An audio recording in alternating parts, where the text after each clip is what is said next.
I hope that makes sense to somebody.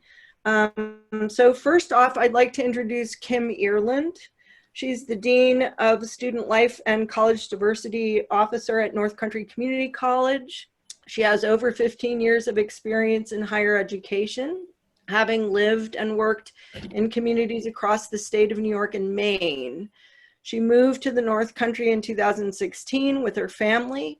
Kim also teaches as an adjunct through North Country Community College's Second Chance Pell program at Raybrook Federal Correctional and Franklin County Correctional, and currently serves as the president of the New York Association of Community College Chief Student Affairs Officers. Do you want to unmute? Hello, everybody. Go ahead.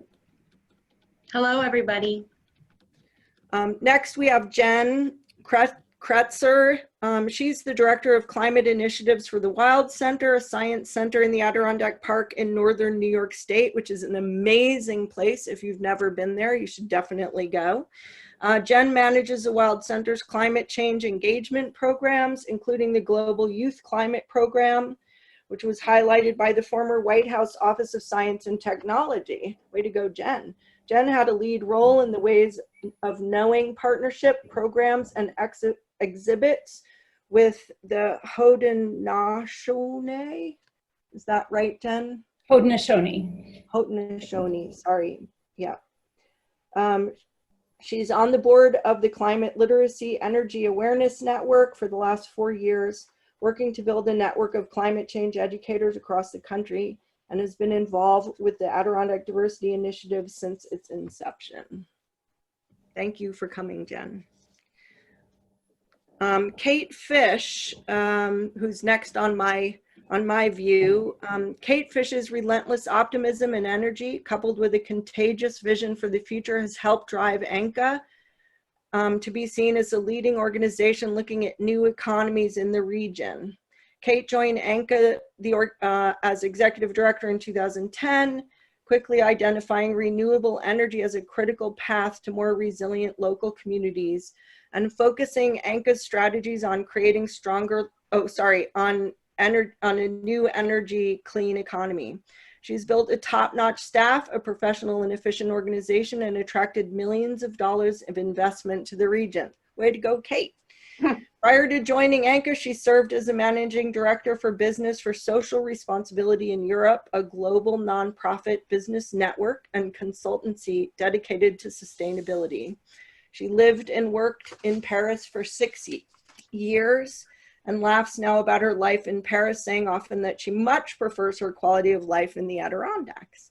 However, her experience there developing social responsibility strategy for major multinational corporations, developing climate policy and clean energy transportation strategies, as well as complex collaborations between companies and other stakeholders, has served ANCA well. Before BSR, she was vice president of public policy for a multinational corporation, running the company's global stakeholder engagement program and their global biotech advisory council, both very sensitive and complex challenges. Kate has 2 daughters with their own families and lives in Lake Placid. In addition to her ANCA job, she is on board of NYSERDA, a member of the Community Advisory Group at the Federal Reserve Bank of New York, the North Country Regional Economic Development Council, and the Common Ground Alliance core team. Thank you so much for being here, Kate. Well, thank you. I'm delighted. I'm looking forward to this. Great. Thank you. Martha Swan is the founder and executive director of the Freedom, Education, and Human Rights Project, John Brown Lives, with an exclamation point. She is also a full-time Spanish teacher in one of New York's smallest districts and one of the founders of the Adirondack Diversity Initiative. Before moving to the Adirondacks in 1997, places she's lived and worked, experiences and friendships she had that inform her outlook and commitment to racial and social justice include small social justice nonprofits and the Board of Education in New York City, farm worker rights organizations in Arizona, Florida, and Arkansas, and interfaith peace and solidarity efforts in war-torn Central America. Thank you for joining us, Martha. I'm happy to be with everybody. I'd just like to let people know that, again, any questions they have, they want to put into the chat would be welcome throughout the evening. I'll be pausing and taking questions after sort of each section of our conversation. Right now, the first thing I'd like to do is do a land acknowledgement, and I'm asking Jen to take the land acknowledgement piece. Great, thank you so much. I'd just like to acknowledge that we are coming, all of the panelists are coming to you from the ancestral, traditional, and contemporary occupied and unceded homelands of the Haudenosaunee people. And for those of you that aren't familiar with the term Haudenosaunee, it refers to the Six Nations or the Iroquois Confederacy. So if you're wondering about what land you're standing on, I'm going to share a link in the chat. And you can see where you're at. So thank you. Thanks, Jane. Thank you. Did that go into the chat? Yep, okay. All right, so moving on, I'd like to just ask all the panelists a question which we race educators ask white people to begin an internal work, individual work around being white. So we often talk about people of color, Black people, but we don't talk that much about being white. So one thing that we ask is that people excavate a memory of the first time that they realized that they were white. Do any panelists want to step up and share that a memory like that? I can start. Hello, everybody. I'm Kim, and I can remember being probably 7, 8, 9 years old, and having a friend who was Black, and not really thinking much of it until I went to her home and saw her community and neighborhood, and had this moment where I realized I was the only white body on that block at that moment in time, other than my mother, who must have been accompanying me. We were picking her up for a sleepover. We had been friends. We continued to be friends for some time, but there was this realization that, when I saw her in my space, I didn't think about her skin color, but when I saw her in her space, that just became much more apparent. But if I'm being completely honest, I don't think I really recognized that that meant that I was white, and I didn't really reflect deeply on my being white until I was an adult, and I'm still working on that, still trying to learn as much as I can about what that means and how that impacts others around me. But I think that's probably my earliest memory. Thank you, that's great. Another memory that I think is worth trying to find inside of ourselves is a memory of privilege, of understanding. It usually happens a little bit later that people understand that their memory of whiteness is also tied to an understanding that they have some privilege that goes along with that whiteness. I think Martha had talked about sharing a memory about that. Could you talk about, speak to Martha?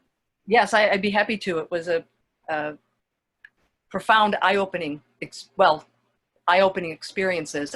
And this goes back about 40 years. I was living and working in Immokalee, Florida with a farm worker community, and I got sick. So I went to the clinic, which was a very rudimentary public health center serving a migratory population. There were people who were incarcerated who were there in leg chains. It was a pretty depressing place. So I go in and I'm talking with the doc and describing my conditions, my symptoms. And he says, well, you need to see a specialist. So he gets on the phone and he calls down the road to either Fort Myers or Naples. And he says to this doctor, a couple of times he repeats it, she could be your daughter or mine. She could be your daughter or mine. You need to get her in as soon as you can. And I knew at the time that that was a code word for she's white. I'm sure I didn't say anything. You know, I'm sure I didn't object. I'm sure I didn't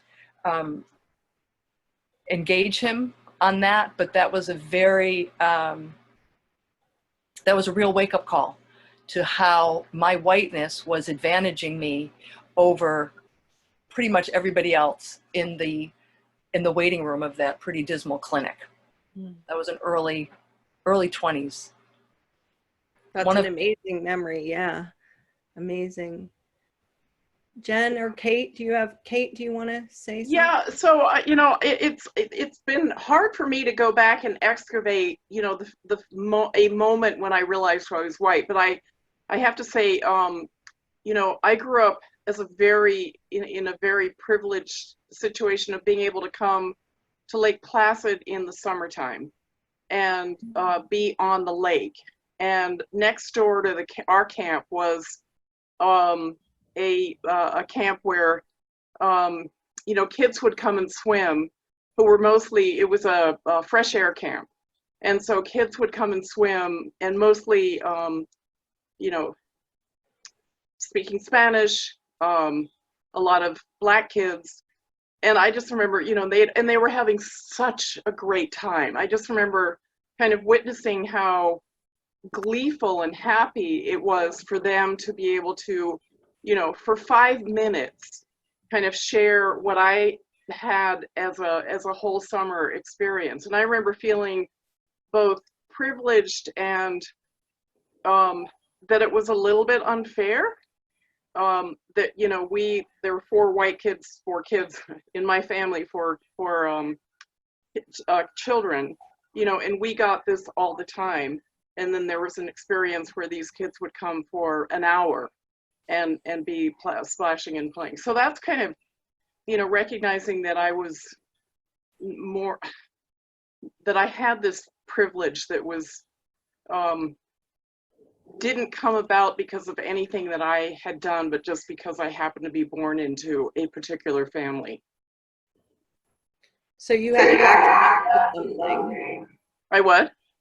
You had access to something. I had access to something that, and realized that a lot of people did not have access to it. And the minute that you recognize that that's not the norm, because, you know, as a kid you grow up and whatever you grow up in is normal to you.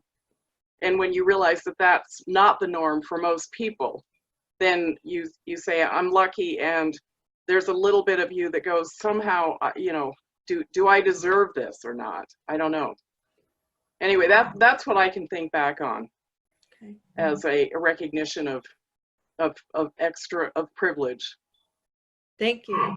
That's great. Do you have anything you want to add, Jen, before we move on?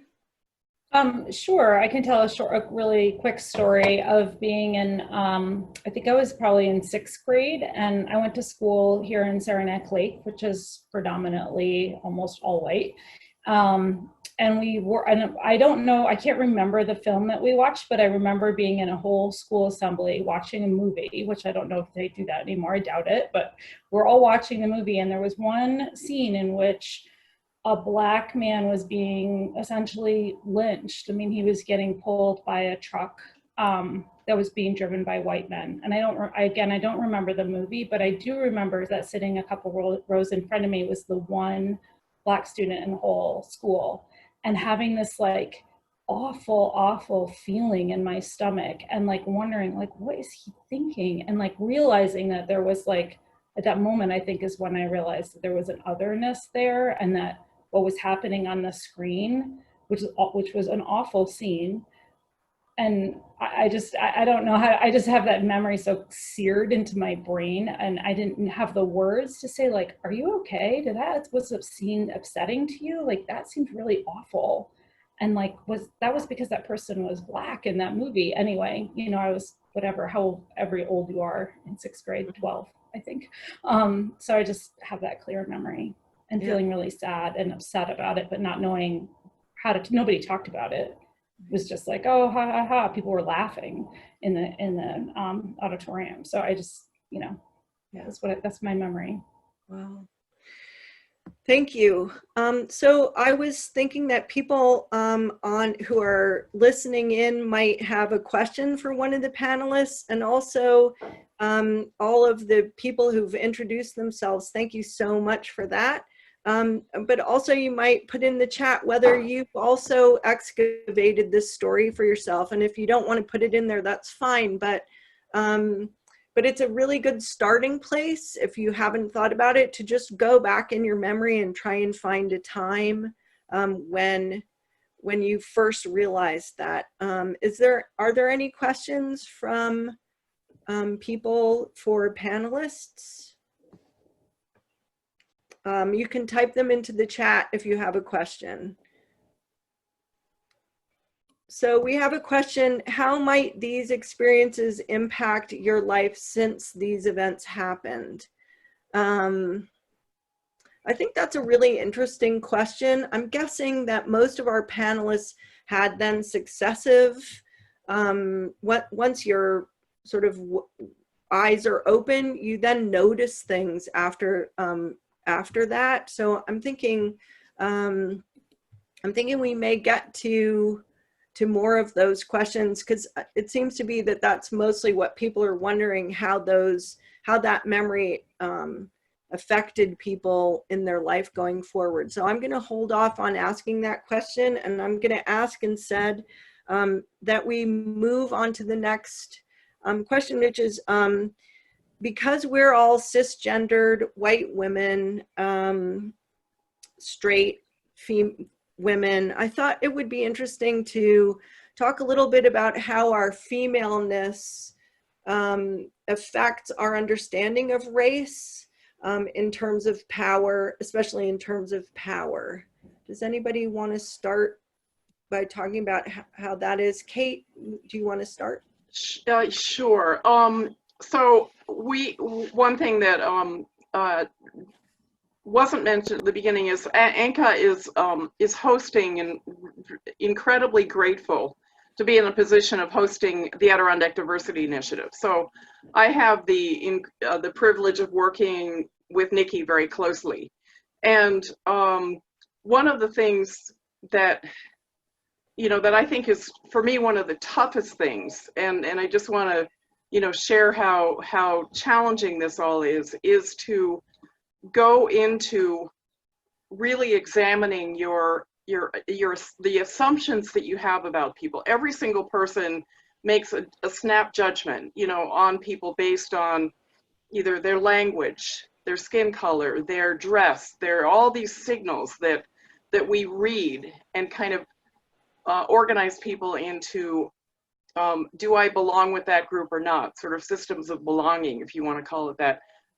For me, what's been really challenging and brings me to a place of tremendous humility as I'm trying to figure this out is recognizing how deep-seated my assumptions are about, sorry, my doggy's barking, how deep-seated my assumptions are about things like, and this is hard to admit, but I think you have to get to this point, looking at Black people, for example, and the people who have degrees and have, that you see in as professors and lawyers and doctors, that's the exception, and I really had to get into myself to understand that no, that is not the exception, that I was making this kind of terrible assumption about people without having any understanding of how that was directing my own behavior and dealing with people. So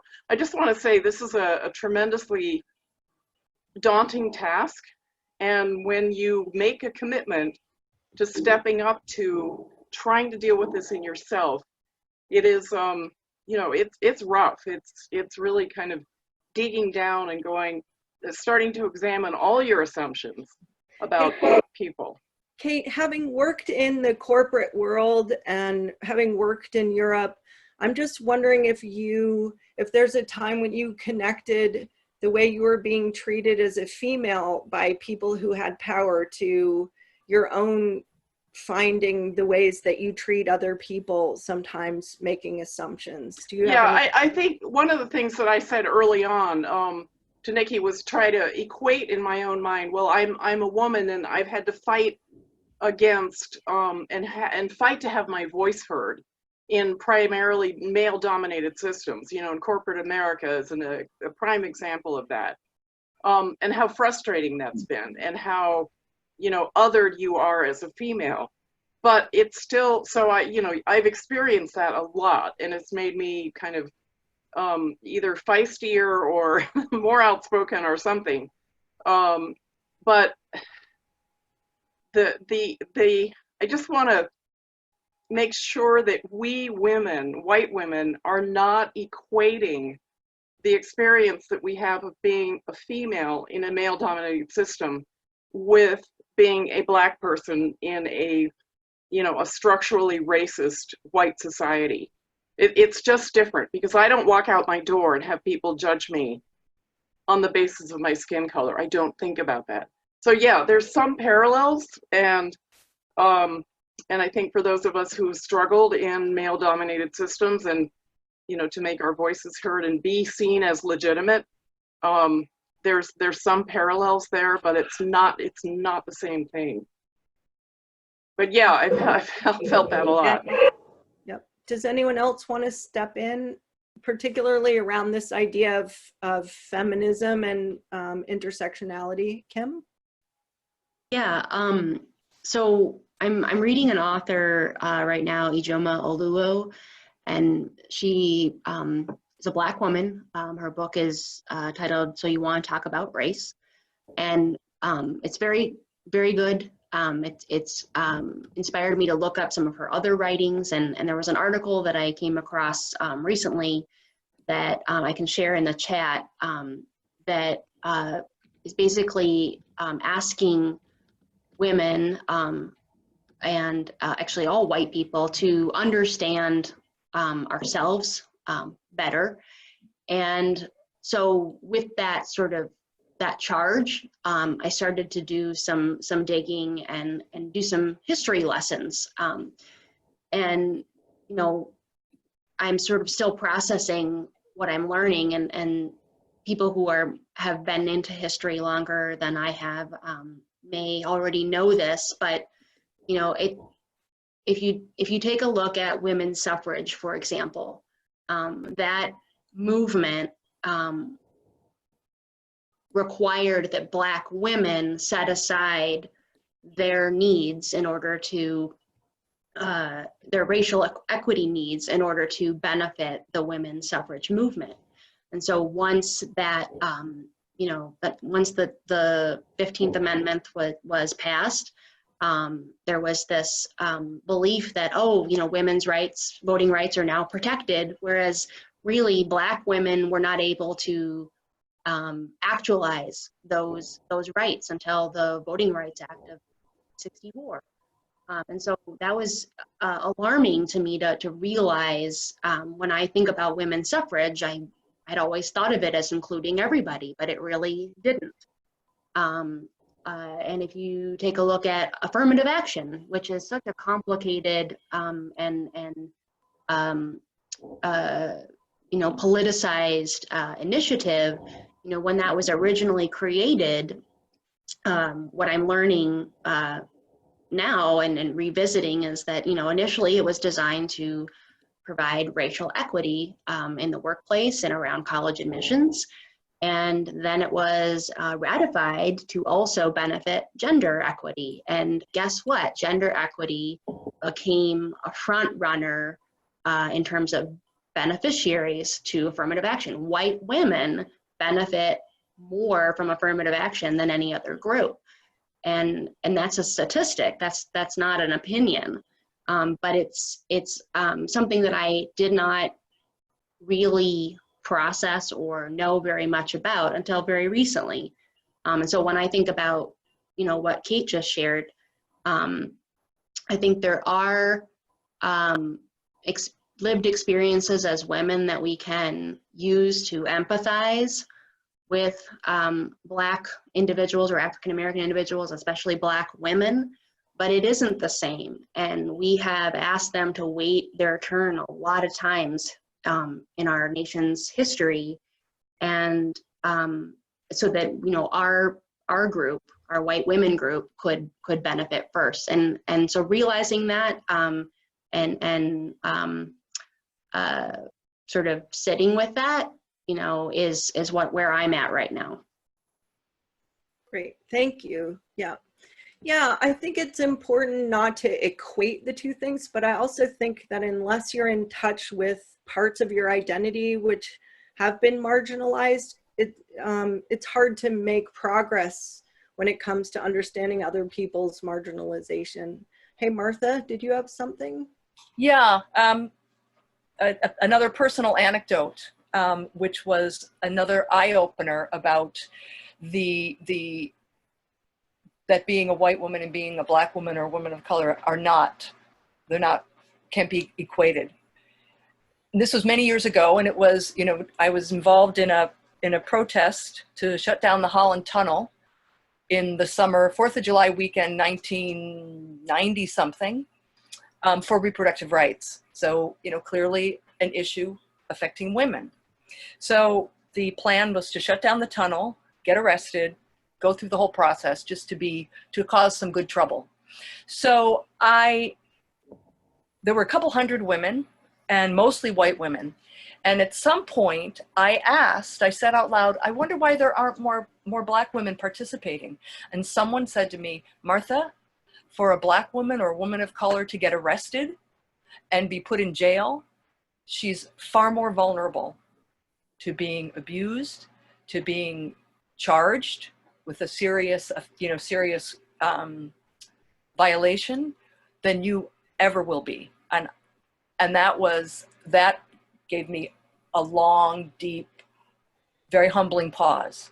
Mm-hmm. I want to go back to something, you know, what Kate was saying about questioning or the assumptions we make about other people. I think the other part of that are the assumptions that we make about ourselves, where we belong, how we belong, what we deserve, so on and so forth. And again, another story, back in Immokalee, Florida, I was living in this house with other farm worker organizers, and one of them was a young woman from Mexico who maybe had an 8th grade education, maybe.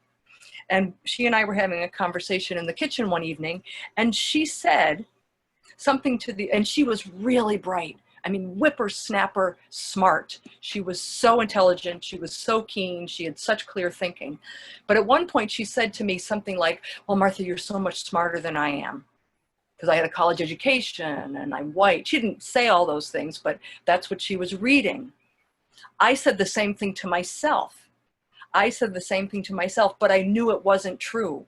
It was one of those moments where I said, oh, I think I must be smarter than her too.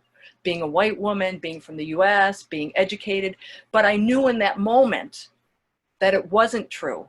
So what I'm trying to point out here is the things, such an important part of recognizing racism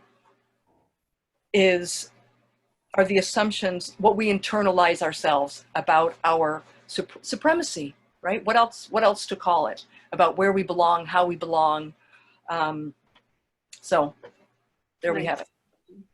Yeah, and I think also to Kim's point, this idea that one of the ways to counterbalance that is like Kim is doing all this research and reading things to understand where those benefits lie, right? Yeah, cool. Okay. I'm also opening the chat up for questions in case people have questions about this. And I'm going to also move along and just ask the next question, which was, has there ever been a time when you stepped up and spoke to another white person because of something they said or did that was racist? And can you speak about a time that went well and maybe a time when that didn't go so well? So we can start to look at how we step up into that space when our risks are so much lower, as Martha was saying with her tunnel analogy. Can anyone speak to that? Would anyone like to speak to that? Jen, you haven't been, yeah, go ahead. Sure, I can speak to that. So I have a memory of clearly calling out, it was a colleague on essentially being racist, and it did not go well.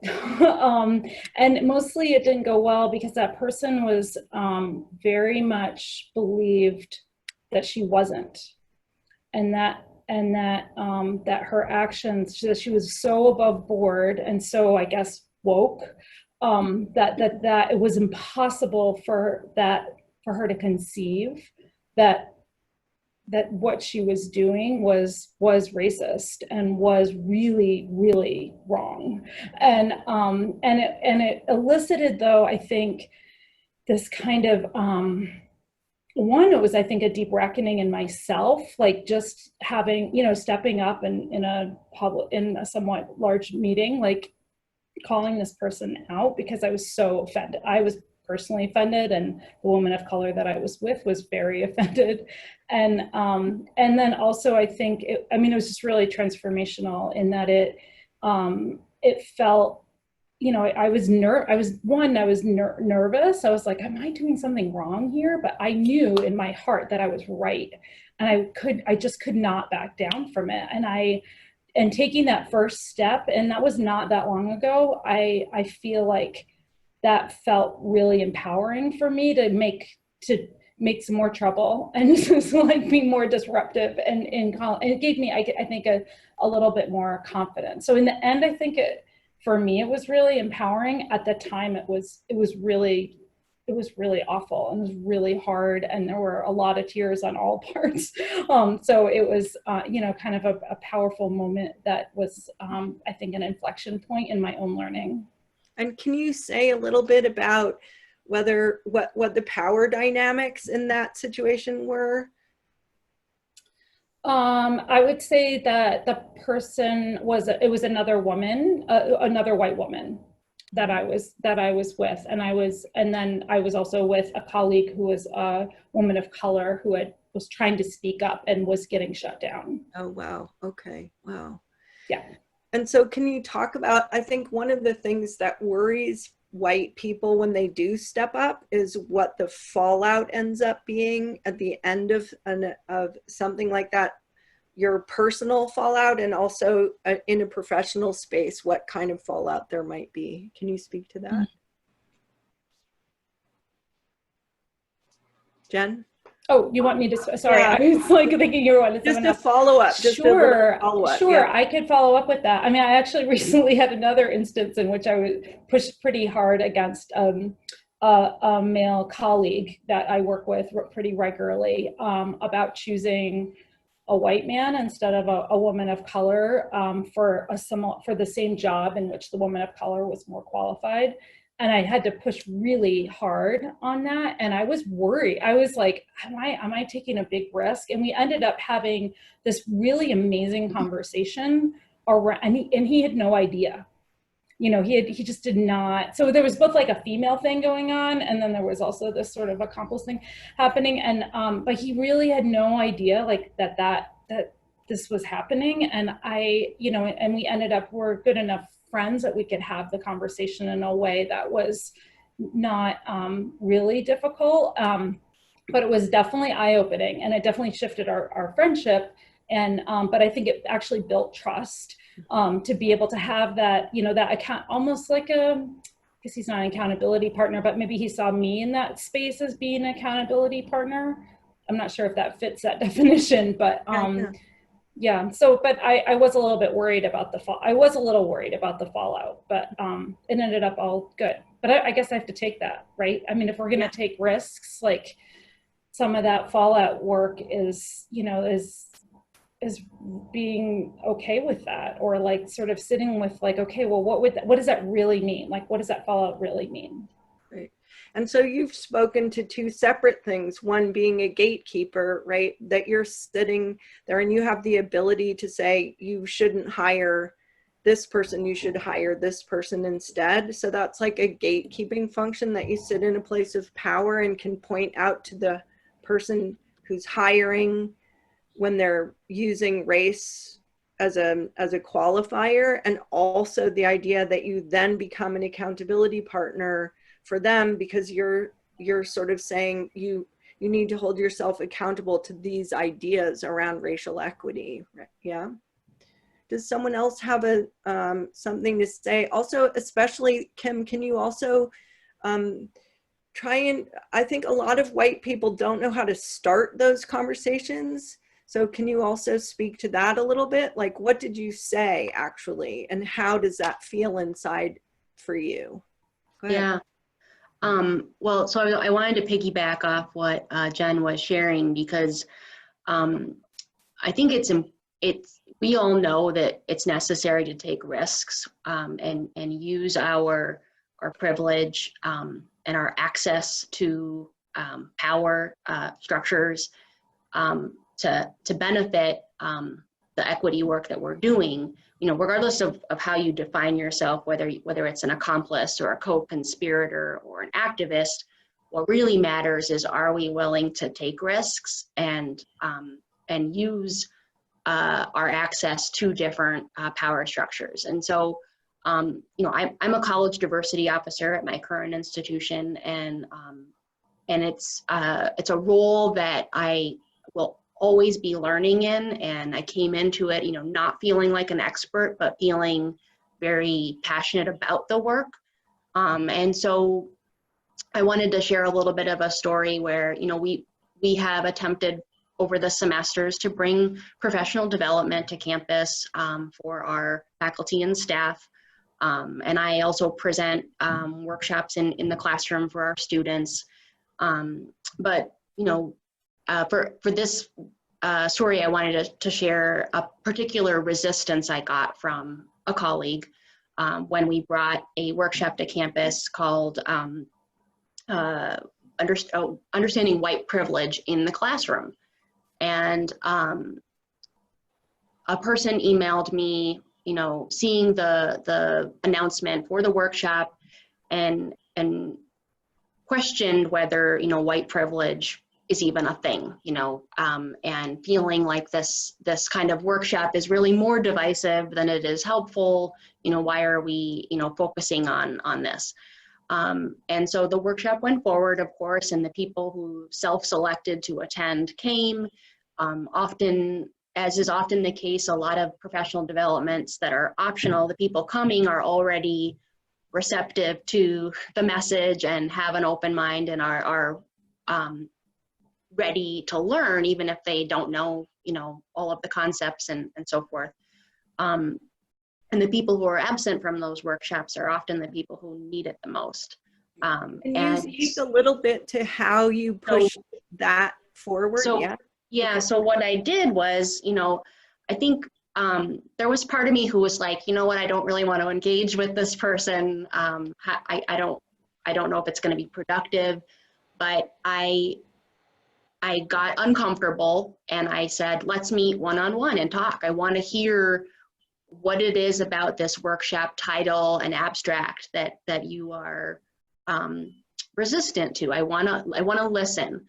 And so I reached out one-on-one, we met, and what I learned from that experience has stayed with me, because I think a lot of white people hear the word white privilege, and if they have struggled in some shape or form, especially women, you know, who have struggled to be respected or to gain leadership, or you know, if there is a sentiment that I don't feel privileged, I have worked for everything in my life to get where I am, how can you tell me that I have white privilege? The conversation, if I understand that about someone, then I can shape the dialogue instead to say, you know, yes, you do have a lack of privilege in a lot of things that you've shared with me, but having a lack of privilege in one or more aspect of your identity or your lived experience doesn't mean that you didn't also have advantages because of the color of your skin.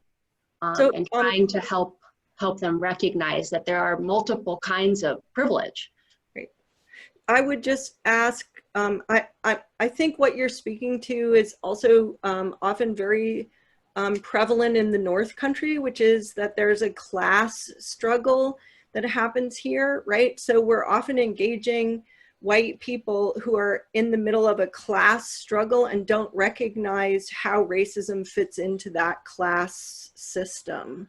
I think you're right, Jane. In fact, I think those two concepts get convoluted, and people who have struggled from low-income families, or again, that feeling of, I don't feel privileged. How can you tell me that I have privilege?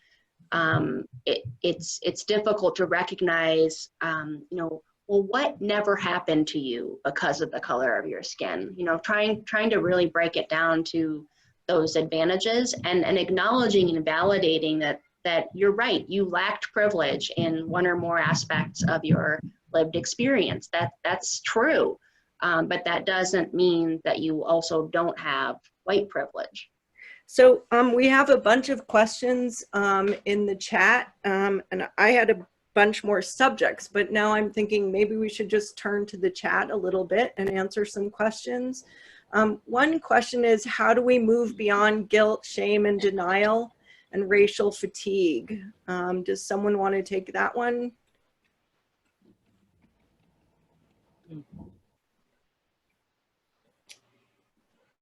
Well, I'll Go ahead, Martha. I'll give it a shot. Personally, I don't think I'll ever get past the shame of our history and reality as a white-dominated country. White guilt, I don't know. I'm not motivated by white guilt to do the work I do. I'm more motivated by profound sense of something terrible, terribly wrong has been going on, has gone on, is still going on. So for me, it's more a sense of responsibility that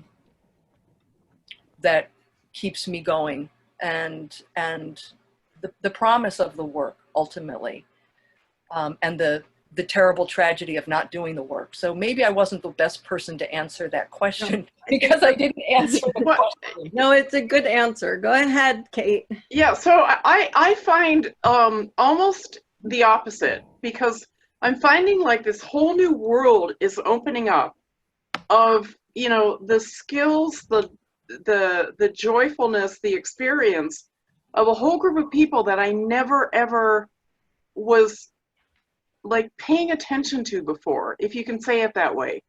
And I find that, you know, I think there are, the media, I think, is starting to do a better job, where you have different voices that you hear on the radio or on, you know, that start to, you know, reflect a broader set of voices. But so I find it absolutely fascinating, you know, getting to know Nikki and kind of understanding a whole different thing. I'm energized by the learning process. And I just wanted to give a little personal experience that happened recently that I really thought a whole lot about. You know, I always try to hire local, buy from local, hire local people, you know, and that kind of thing. So I needed some work done recently, and I hired a Black-owned business in the region.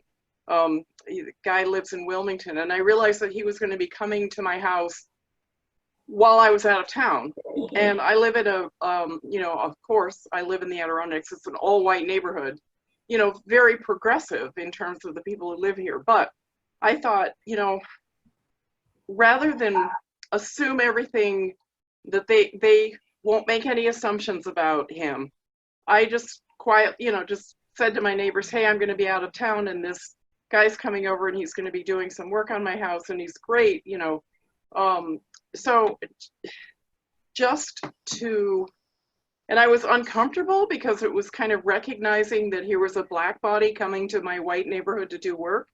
But at the same time, I felt like it was important to share that, to almost, you know, just to make sure that he didn't have any negative experience. And the upshot is a couple of other people hired him to do some work, so it kind of expanded his opportunity. But I just find it like you know, there's this whole new language that I'm learning that I find very exciting, to kind of both in myself to dig all this stuff up, and then to figure out, you know, how do I become no longer a silent enabler, but an active accomplice. And it's tough, but it's exciting. So that's a great lead into the next question, which is about that of intervening. And there's two questions in the chat now that have to do with how to intervene, whether interventions are welcomed or not, and whether they're intrusive. And also, I think there's one about microaggressions, like how do you intervene in the middle of a microaggression as it's happening. Does anyone want to take that one? Jen, your hand was up for the other one. Go for I could it. jump in on this one, since some of those questions I was talking about interventions. You know, are they welcomed? I'm not so sure if they're always welcome. I think, you know, it obviously depends on the situation. I mean, some of the things like Kate was saying, like, and I know both Kim and I posted some learning resources in the chat, that this is such a great, there's so much to learn, and there's so much to be kind of humbled by and to listen to. And I think, you know, some of the things that I work at the Wild Center, and we've had this like amazing partnership called Ways of Knowing that's been focusing on the Haudenosaunee and working with that community. And, you know, I've learned a lot in that process, and in those, building those relationships. And, you know, for instance, like one of the things that we talked about was, you know, if someone says, oh, well, you know, I thought that all Indians lived in teepees, which is a common thing. It's like, well, where did you find that information? Like, what's the source of that information? And, you know, sort of being like, okay, well, let's think about it. Where it's a textbook, you were in 4th grade,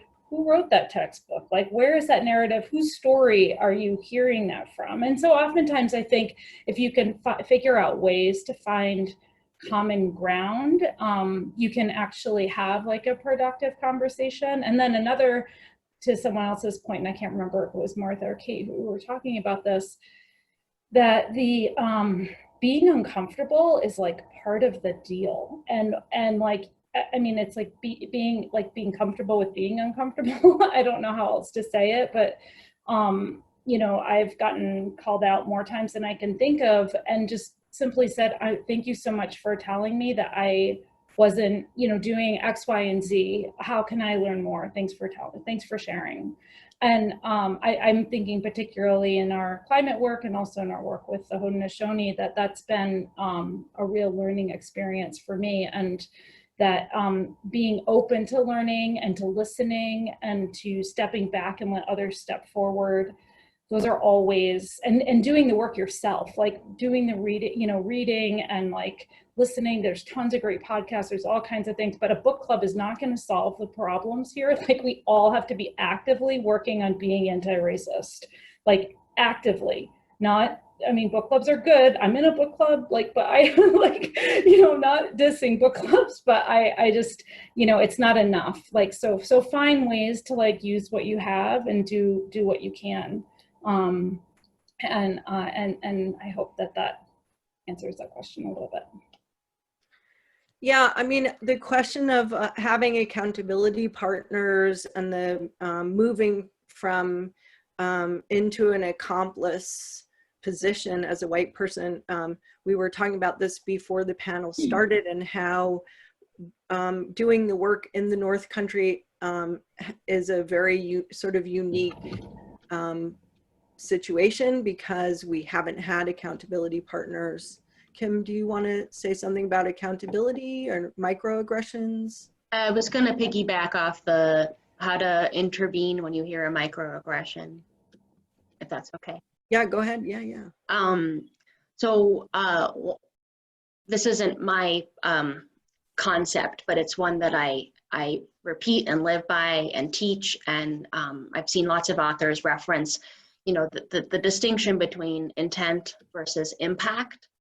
And so I would just say that anytime a conversation is started with someone who we've overheard a microaggression from, whether it was directed at us or it's directed to someone a friend or a colleague, I think that is the approach that needs to be attempted. That assume that person was well intended and that they did not mean to cause harm, but then focus on the impact that it had on the recipient. And I think it's also really important to take cues from the person who that message was directed towards. So if a person of color or a marginalized person of whatever identity is on the receiving end of a microaggression and they give you a cue that like they do not want to address that in this moment, that's the cue you follow. That doesn't mean you don't address it ever. It just means that perhaps a conversation a little bit later is more appropriate, because you want to make sure that you are supporting the person who is the recipient of that microaggression and give them some sense of control over the situation. But I think that intent versus impact is how we teach people to stop repeating those microaggressions. So thank you. That's helpful. And also I think people are trying to figure out more and more how to do this, especially in the Adirondacks, and especially across class.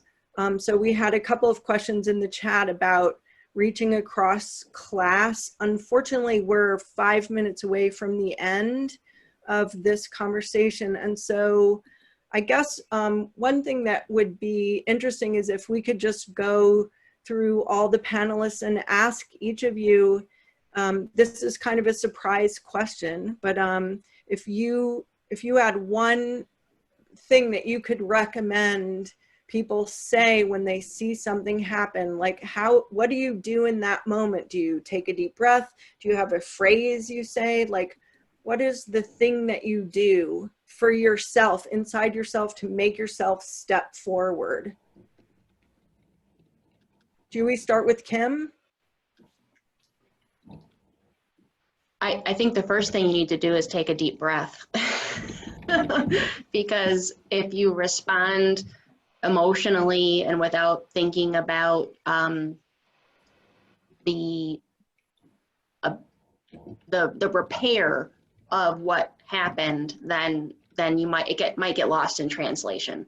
And so I would say take a deep breath and then ask that person, what do you mean by, or try to phrase it in a way like, what is, to get to the assumption behind the microaggression. Great. Okay, Jen, I'm going to move on. Yeah, Jen?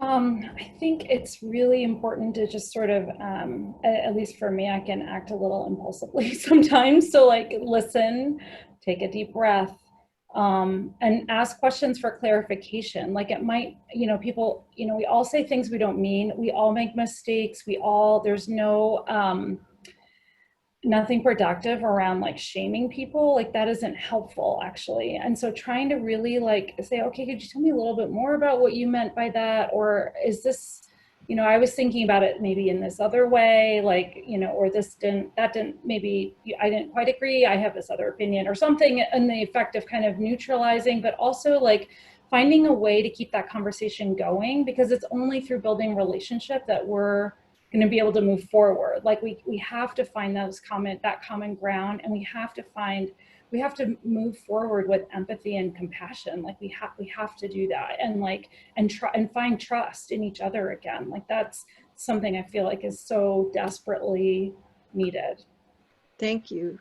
How about you, Kate?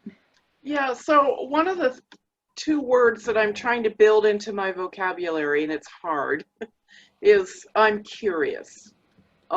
So to overhear something or see something and rather than, you know, my default is to start lecturing or start accusing or, you know, kind of using my understanding as a bludgeon against other people. And that's probably pretty hard. But to start from the point of, you know, I'm curious about why you believe that. I overheard two women in the grocery store, for example, recently talking about that that Obama was elected president for one reason, and that is to ensure that there would be no more Black presidents.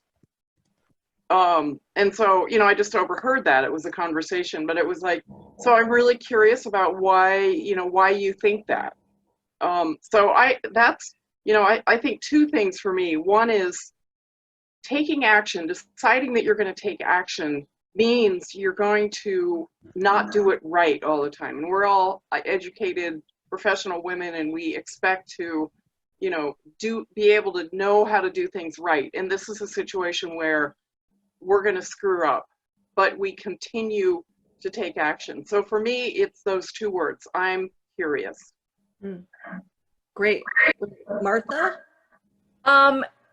It really depends on the situation, because very often, you know, whether it's with a student, with a colleague, you know, picking up on what Jen said, there's a shaming people doesn't really advance the work and the understanding that we need to do this work. So I often go back to my room or to my computer and I write down what I want to say.